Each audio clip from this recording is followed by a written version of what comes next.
Hey guys, it's Brett Burns with The Prepared Man. We're out here today with some of my favorite kit. This is my 18th century woods trekking kit. We're going to cook up a nice ground beef meal using some different methods that we haven't talked about before. I thought we'd go ahead and build a quick fire and touch back in as the fire catches up and talk about the gear that we've got with us today and the meal that we're going to cook.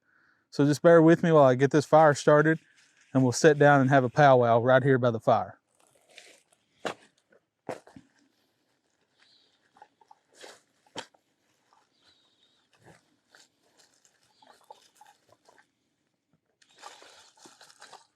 I'm gonna build my fire right here. Nice bird's nest. Put some of this birch bark that we're still trying to wean out of our kit, just for some supplement.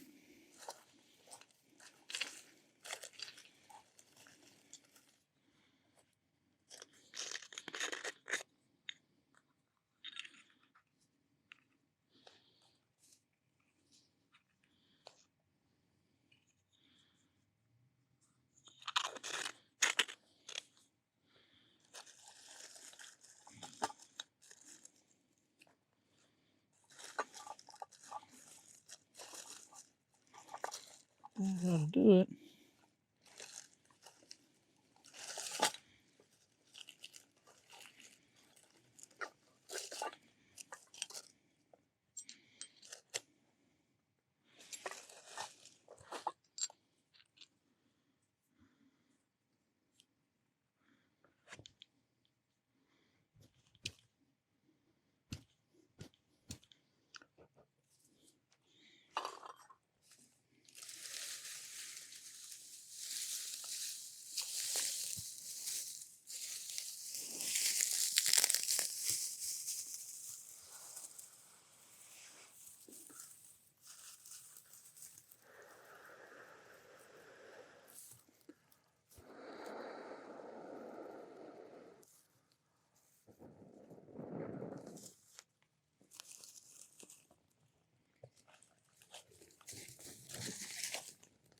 There we go. That's going to burn pretty fast today.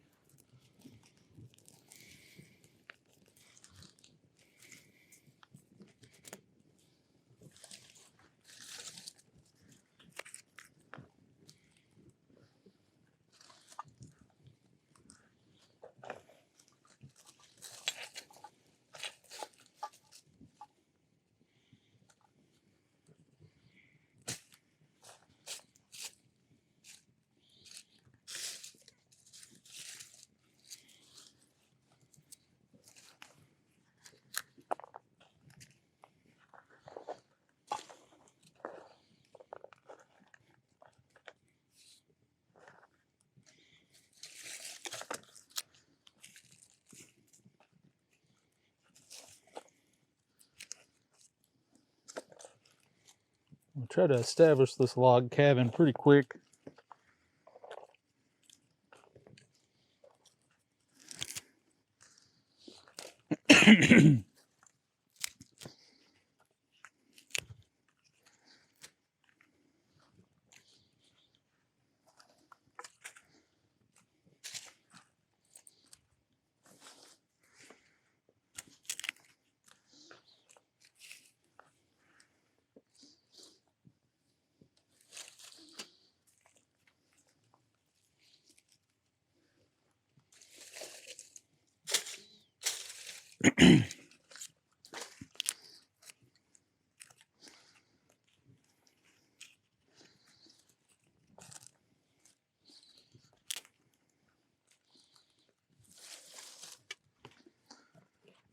What you'll notice is I had a really big bird's nest to start this, and we were still just at a rush, even though we had our firewood right here.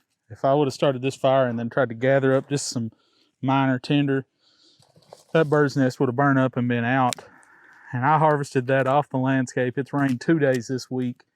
This is still just off the landscape fire. And only accelerant I used was a little bitty piece of fat wood and a little bit of birch bark that I had in my kit that I'm just trying to recycle out. And I really probably didn't need it. So we got a couple things with us today. We've got our cooking rag here. I'll go through it while our fire's catching up. Jack's in the background here trying to get comfortable. Jack, just stay cool, buddy. So we've got our cooking rag here. This is what my skillet was wrapped in. We have a folding handle skillet with the accompanying hardware. We've got a spatula, a spoon, and a fork. Salt shaker. Wooden bowl. And that's what we're going to eat out of. We got a few green onions. Bell pepper. Our crock that has our ground beef in it, a little bit of garlic, and all of our cooking fat, and we're going to talk about that a little bit more in just a moment. Our nice bell pepper. We got our little brew kit with us, which is our copper pot made by Dave White. Our brewing spoon. A nice stoneware mug that fits down inside, and a little oilskin cloth that I use just to kind of insulate that inside, because this is tin lined copper. And we'll try to get it going as well. And that's going to be our whole kit. So while we're waiting for this fire to catch up, we'll just kind of build us a fire up. Let's talk a little bit about this piece of kit, which is my specialty piece of kit for the day. Now, as you can see, it's just a little crock, and I'm not being really careful with it. This one says USA made on the bottom. I don't really know who made it. I bought a dozen of them. They've just got a neck, and this has got a piece of leather that's just got an overhand knot tied in it, and I'll pull it off really quick. And this is a method of carrying foods that you want to keep clean, you want to keep extra moisture out of, or you want to keep extra air out of without a cooler. So inside, you'll see the top is completely filled with lard. In this case, this is rendered lard that my neighbor rendered from a pig that we raised. And this is just a piece of beeswax coated fabric. If I hold this close to the fire, you'll see it's going to soften up. And underneath that is just raw ground beef. And this is extra lean ground chuck that we raised. A little bit of garlic and just that fat on top that's going to help with our skillet. Now, this is a traditional way of carrying meat just to seal it up. Just a word of warning to my viewers that aren't familiar with this method. I wouldn't suggest that you transport uncured pork that way, or fish, or chicken, anything that is pretty dangerous to eat anyway if it's not properly refrigerated. I wouldn't recommend that you try this method. Now, if I was going to carry chicken this way, I would boil it, pat it dry, really dry it out as much as I could. If I was going to use fish this way, it would be dried fish or smoked fish, which is possibly my least favorite thing to eat, so you're not going to see me doing it. But with our staples, cured meats, or beef, deer, elk, this would be a good way to carry. So that's part of my little kit that is specifically my 18th century kit. Pretty neat little method of just carrying food sealed, and as you can see, it's not going to come out of there. The fat is a moisture barrier, so water's not going to get in it and ruin it. And it's just a nice little way. And one little added bonus is, if I wasn't carrying my brew kit, this fits down in my trekking pot, and I could carry my meal right there. It's also a great way to carry just a little bit of stew. So it's just one of those cool things that I've picked up on the way. Now I got a little piece of oilcloth, ground cloth here that a good friend of mine sent me. I think Dave White sent this as well when I got some other gear from him. This is a minimal kit. This would be my trekking kit. It's straight out of my haversack and my market wallet. Got your brew kit, which I carry over into my modern kit. And then you also have things like my folding handle skillet and my accoutrements there. My salt shaker that actually fits down in my brew kit with a little finagling. And I've got a trekking lantern. This is also something that Dave White made and sent me. A little folding handle trekking lantern that I've actually used quite a bit outside. You can see it's got a lot of wax on it, but just carries a couple candles. You put them down in there, you get a couple hours out of them, 2.5 hours anyway. By the time it's burnt down, I'm ready for bed, so I don't really have to worry about it. It needs cleaned out a little bit, but this candle sits right in there. It's got nice folding handles. and I can see to go to the bathroom or whatever I'm doing in the night. It's one of those nice little pieces of kit that I like. It shows its wear, but I still like it quite a bit. Put that back in that little leather case I made for it. And what we're doing now is we're trying to build up a bed of coals. So I'm lucky I live in an area that has a lot of oaks. That this is actually just a stormed downed limb that I'm burning because I need to get it up out of this campsite anyway. But I'm looking for woods that will make a lot of coals. So this is white oak, I believe. Let me look up here. Yep, that's white oak. So all this wood here is just minimal cooking fire type things. Right off camera here, there's a limb that's probably 10, 12 feet long, 4 inches in diameter. This is a piece I cut off of it to drive some stakes. And that's the kind of thing that I'm using here. So what I've got laid back in preparation to cook on is a couple of larger pieces that we're going to do just like last time and make our space to get up off of those coals. So I'm using all this little stuff to quickly establish some coals. I do the exact same thing in a wood stove at home. I'm going to establish some coals with kindling, then use larger wood to sustain the fire.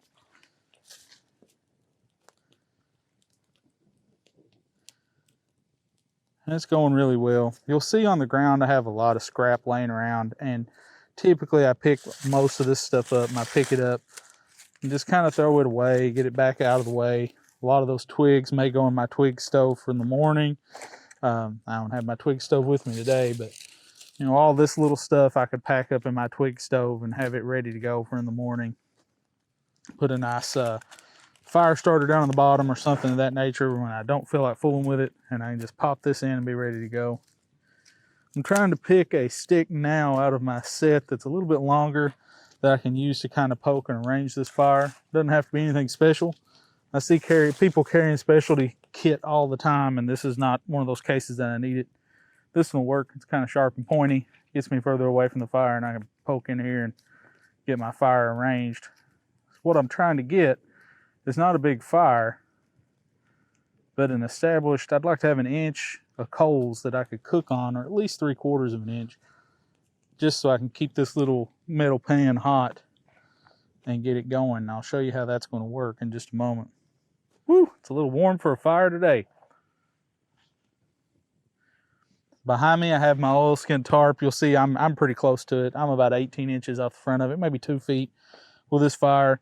I can feel this fire up against this. You see my dog probably feels it too. Jack, you all right back there, buddy? He seems really excited. So I don't care to get close to it. Not something I recommend with a nylon tarp, but most of the time I don't carry a nylon tarp either. So, especially when I'm cooking this type of meal. This is typically an oilskin meal.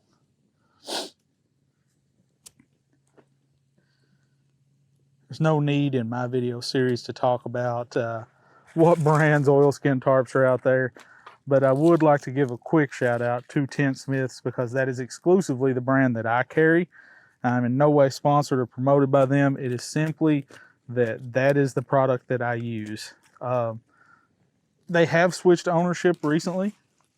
I made my purchases right before they switched ownership because at the time it wasn't clear if they were going to open back up, but they are open for business now. I own a total of 6 or 7 items from them, one of which being this tarp behind me that I've got about 8-9 years on, I think now, and a 10x10 tarp that I have a similar timeline on. A brand new 8x8 and 10x10 tarp that I bought as a fear reaction, afraid that I wouldn't be able to get a replacement. And then I have the Pathfinder Scout tarp tent that we're going to set up, and I'm still trying to decide if I accept it or not. I owned the prototype for quite some time. It was too small. And so far, my feelings with this tent is to get adequate floor space. I have more line outside than I have in my line kit. And I just can't decide if that's the situation I want to find myself in. So you'll hear more on that as we go into shelters and things of that nature. Today we're worried about cooking, so that's all we're worried about right now. I'll fan this fire just a little bit. We'll just let it set and run. This is good time, like we've done in the past, to prep some of our meal. You will be proud to know that I did bring a belt knife today, so there's no more pocket knife cooking, even though I don't mind. This is a Francis Kirk belt knife. It's a Kep-Art. This is a long Kep-Art that I purchased off of him. I really like the Kep-Art vertical finger model. I like finger forward knives, but when I'm doing close-up tasks, having that knife in line with my knuckles, so when I turn it up and I can see that edge is right behind my knuckles, I can really see, do some predictive cutting, and I like that as well.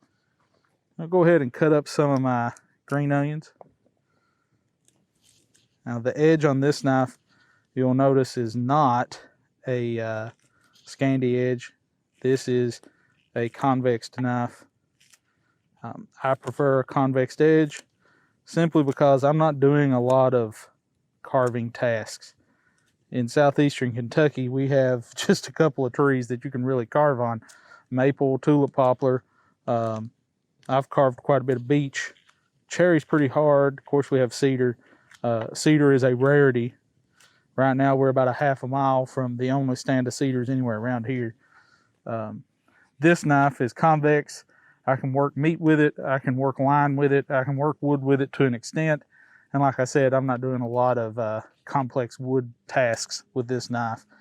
When we get back into our trapping series, or if you go back through some of my old series, I actually prefer a pocket knife for trap building. So we're going to go ahead and cut into our pepper. We'll get it ready. You'll notice I'm really pulled up on this knife. I'm not worried about being way down here on the handle. Since leverage is not an issue. This knife is razor sharp.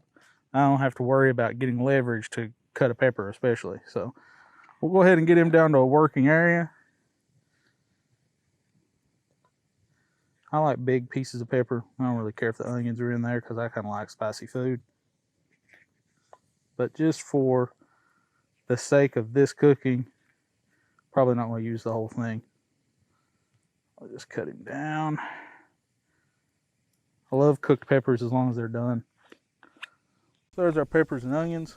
We'll lay that back up there. We actually don't need enough to work our meat today because this is a ground meat. See, our fire's starting to burn down. That's a good thing. We don't need a big fire. It's funny, it's a little later in the day right now, but earlier this morning it was pretty chilly. We talked about doing an overnight, and to be honest, I may go grab a pack and come back, but it was a little chilly this morning, and I got a lot of stuff to do. Got to catch up on some stuff in the shop, and set up our little studio for some production as well. So we'll probably just call it quits today with a quick meal and hanging out for a while. We'll give him about another 15 minutes just to burn this area down. Like I said, I can poke this around, and I don't want to put my fire out. I just want it to burn down.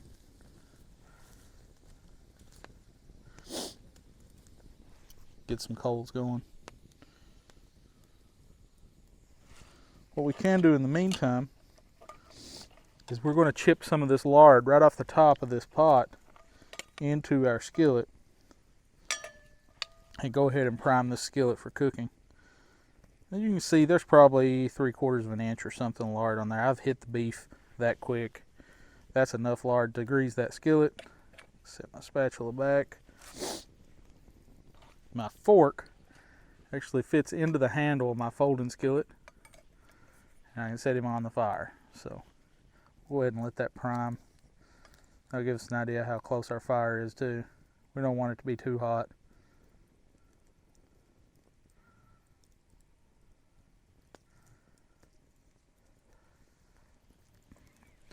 You'll notice in a lot of my kit, I don't carry a lot of gloves and pot holders and things of that nature because I'm a big fan of proper preparation, if you hadn't guessed from the channel's name.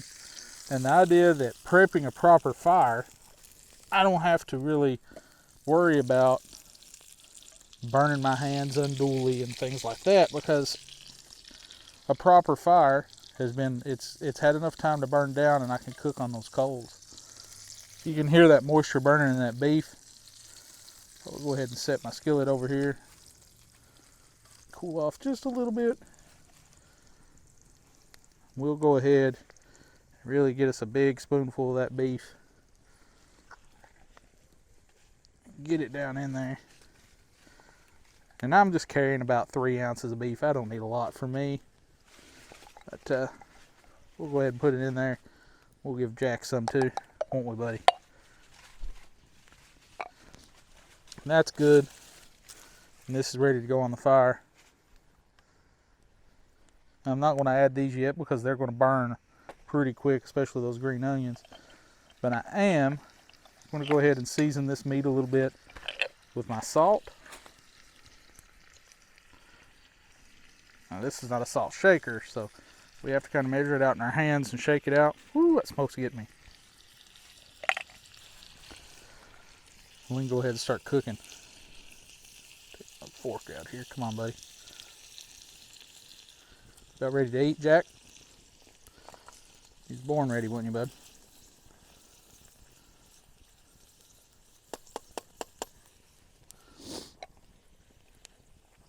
We'll set some of those peppers in there. I like a pepper to be pretty done.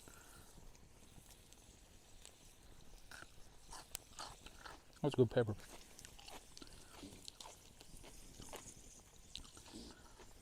That's enough of that.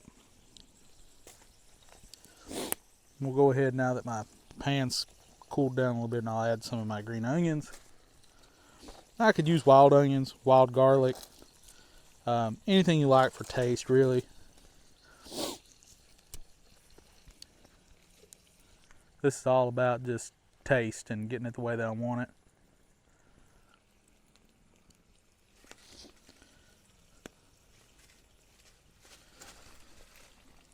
Let's give him another stir.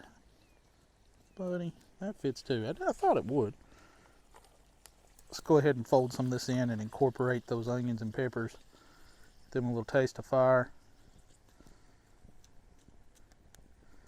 And what I like about this is that lard is cooking up, but it's not going to smoke. It's got a pretty high smoke point, so I don't have to worry about getting it all over everything and smoking everything and getting it sticky and nasty.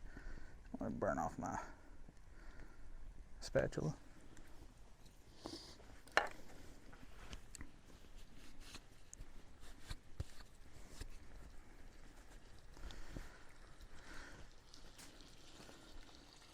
I'll salt him a little bit more. But I don't have to worry about that lard smoking up and getting past its smoke point.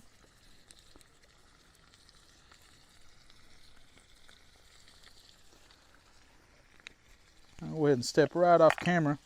Go ahead and get some water ready for some tea. We'll see how that goes.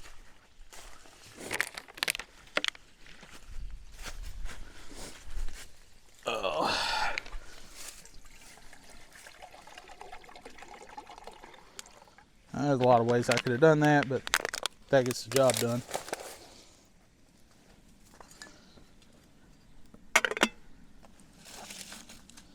I'm going to take this flatter board, lay it right against there, set my pot in.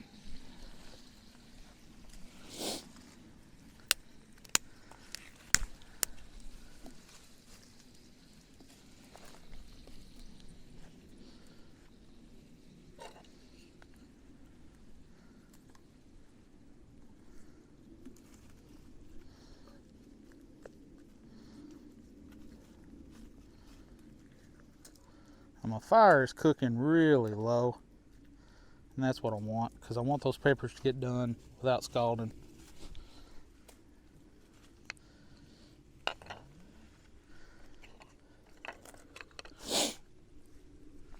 So this kit, as you can see, this is my full cook kit right here. I have one other piece of gear that goes in my one-person cook kit beyond the skillet, kettle, and cup is a squirrel cooker, and we will use a squirrel cooker a little later in the series to cook larger pieces of meat, cook slowly.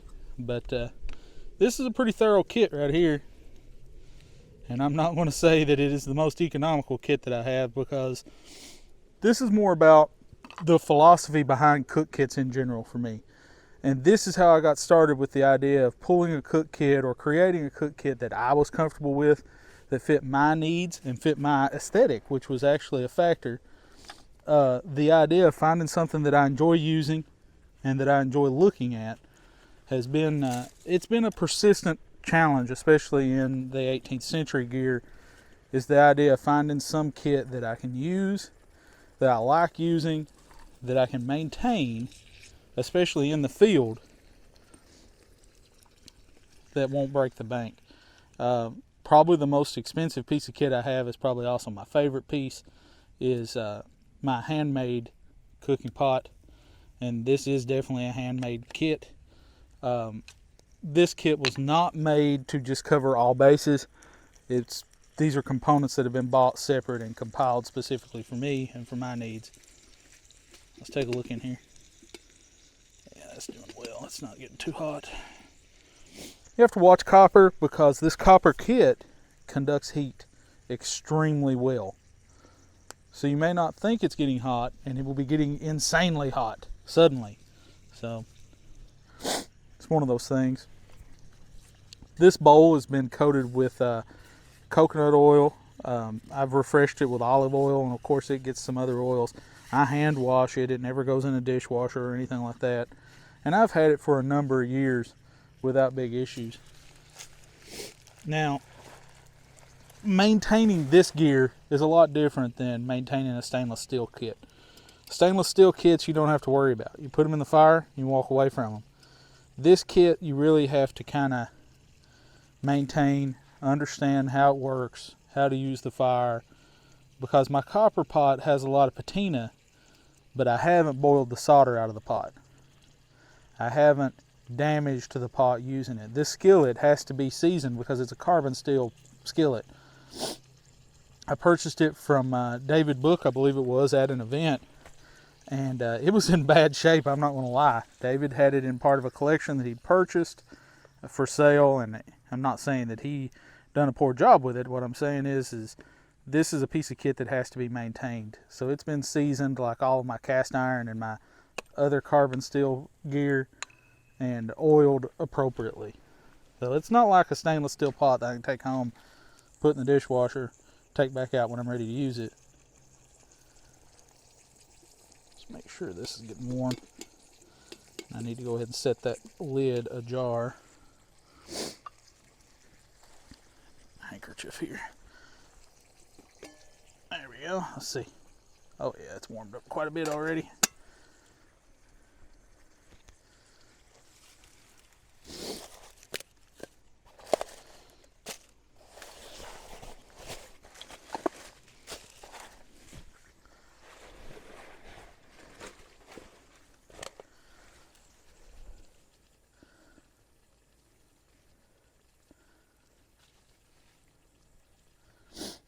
Let's see if we can get you guys a closer view here of what's going on. Now that we've got this established, we'll pull our other camera over. Come on, buddy. I want to set you over here where you can kind of see. There we go. Let's get him up here looking down.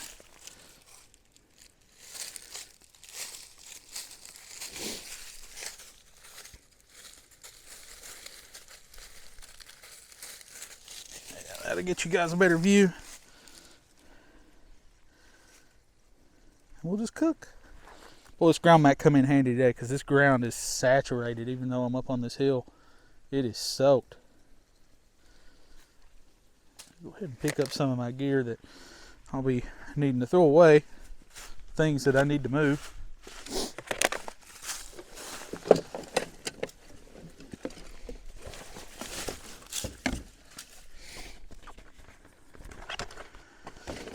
Once I get back,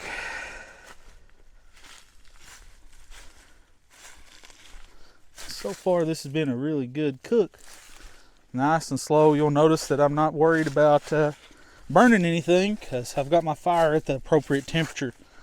And one thing I tell people that are beginning over and over again is you're not cooking on fire, you're cooking on coals. You're using the fire to make the coals. That's all you're worried about.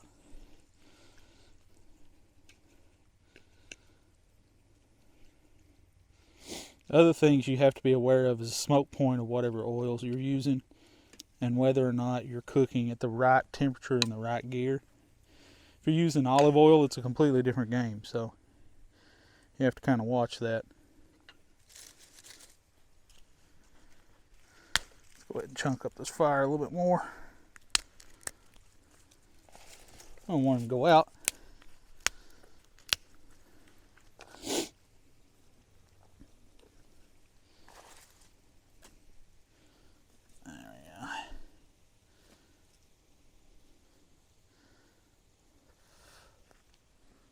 You see there's a lot of moisture in this wood, making a lot of smoke. Jack and I will just lay back here, kind of watch this fire. Go on buddy, go on. Get away from my stuff.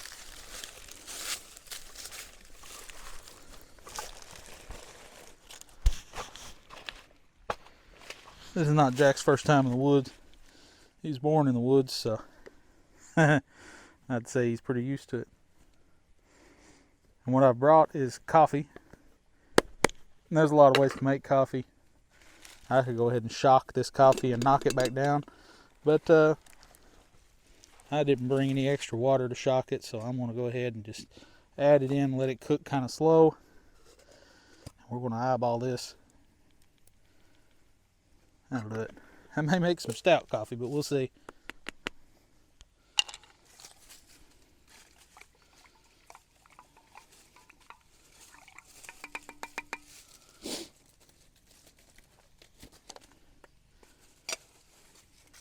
Let him go ahead and cook. Go ahead and moderate my fire a little bit.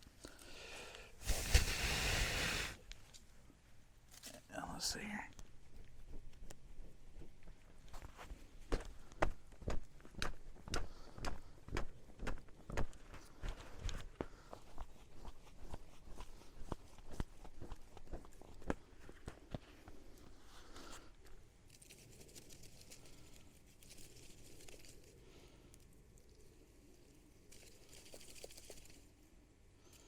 And that's one of those things you have to watch too when you're cooking on a low fire, is ash is an excellent insulator. So if you get ash on your fire and ash on your wood, it'll actually keep it from getting hot and spreading your fire. So I'm kind of watching that one too. Let's give them a couple of breaths really quick.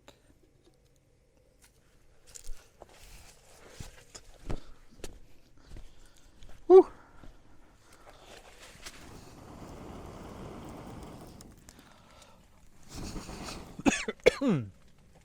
There we go. Let's let him catch up.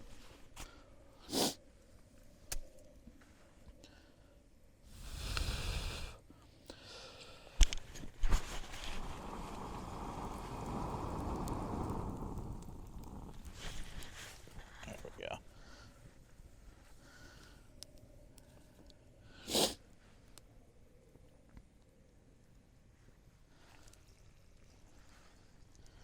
Yeah, that's what we want to hear. We want to hear that sizzle. This is a particularly low carb meal, and it's probably because I baked for you last meal and I didn't feel like baking today. But I like a low carb meal, so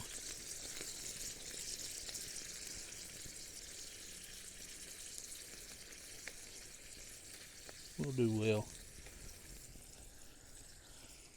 Pick this puppy up, turn him around. Don't get too hot on one side.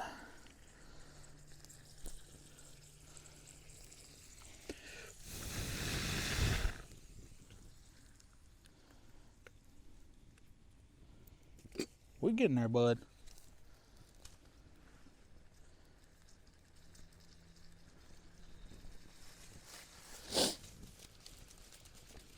Go ahead and salt him one more time.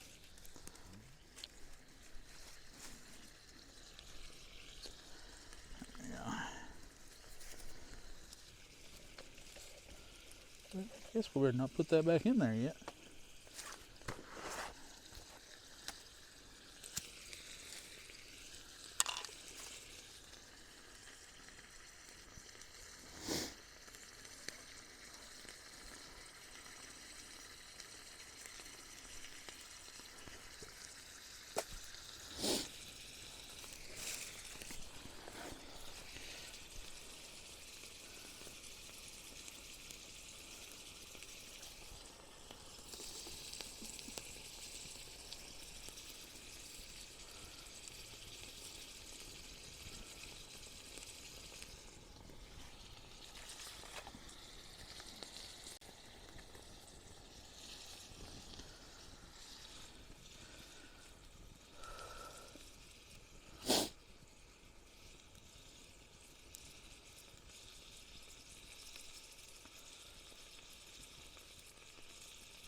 What I like to do with this little skillet is it's a really good little bacon cooking skillet. And bacon is a really typical trail food. It doesn't have to be particularly salty, but I do like jaw bacon. But we also have to kind of watch that sodium intake, so I figured we would mix it up a little bit today.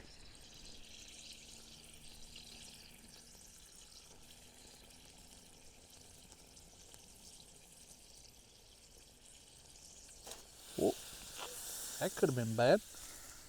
The handle extension there really saved us. You're going to have accidents cooking on a fire. But how prepared you are is how well you can react to said accident. There we go.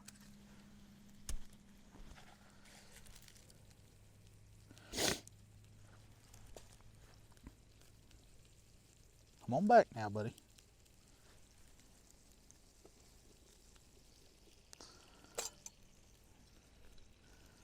Oh yeah, I'm gonna let our coffee kind of settle down.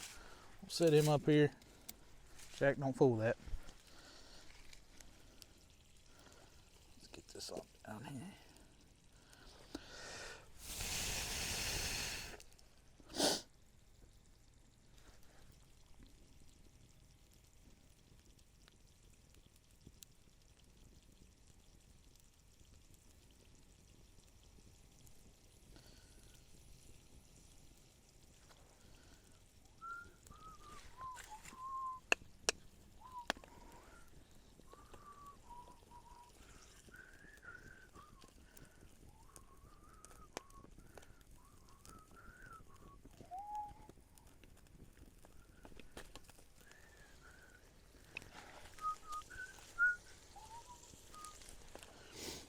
We'll go ahead and put that on there because in warmer weather, that thing is ready to be cleaned.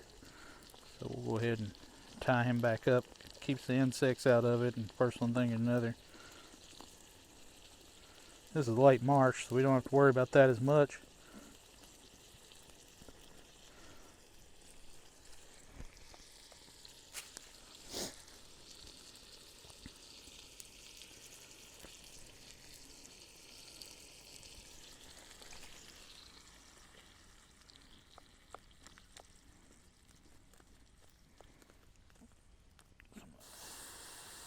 Out there and dry him up a little bit.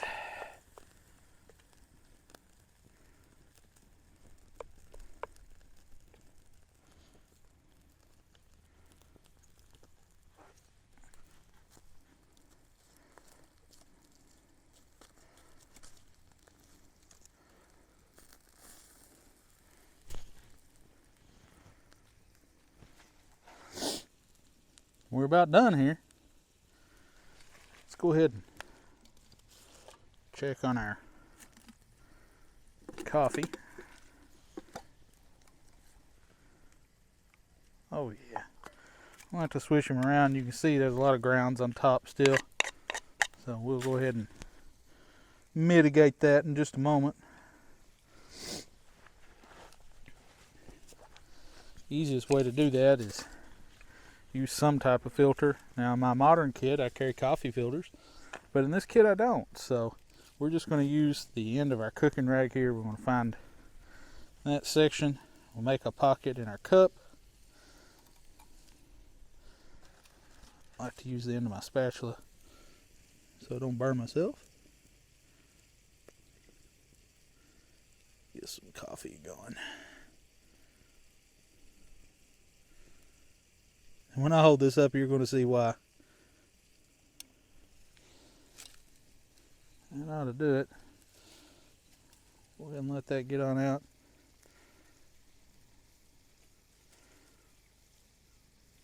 And this is why you want to filter that. That's what I filtered out. And we'll shake that out. It'll be ready for a wash.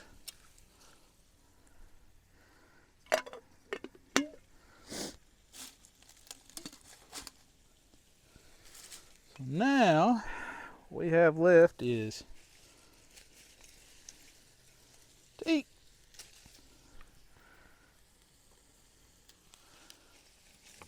Get some of that over here.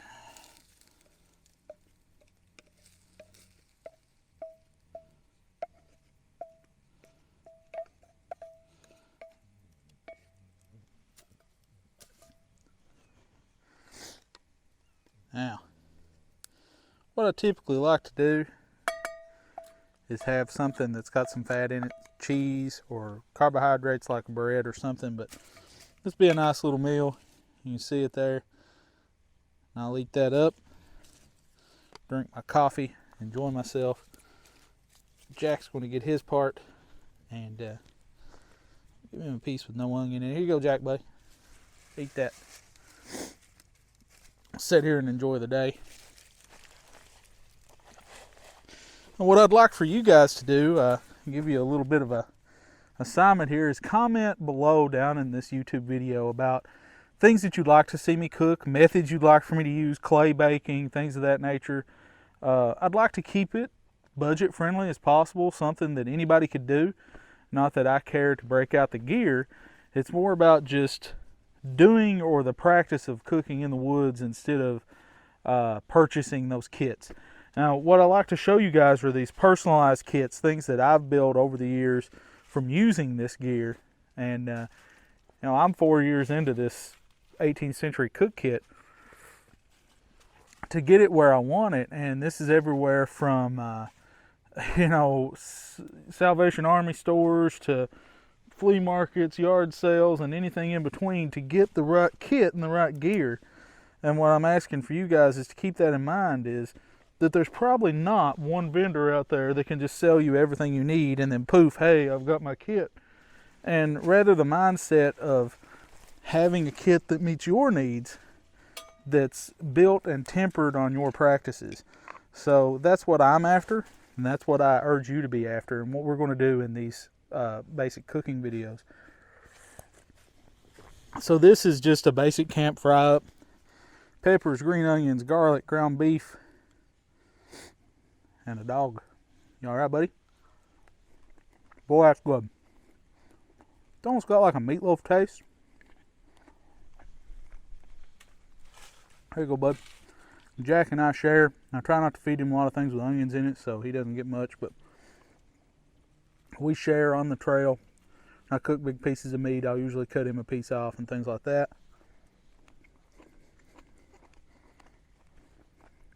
But that's just a simple meal. One that anybody can cook. Guys, I'm Brett Burns with The Prepared Man.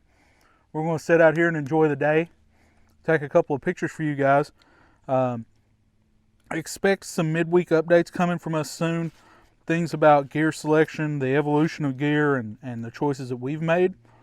And maybe some guests on down the path. So, once again, guys, I'm Brett Burns with Prepared Man. Go outside, cook something, enjoy yourself.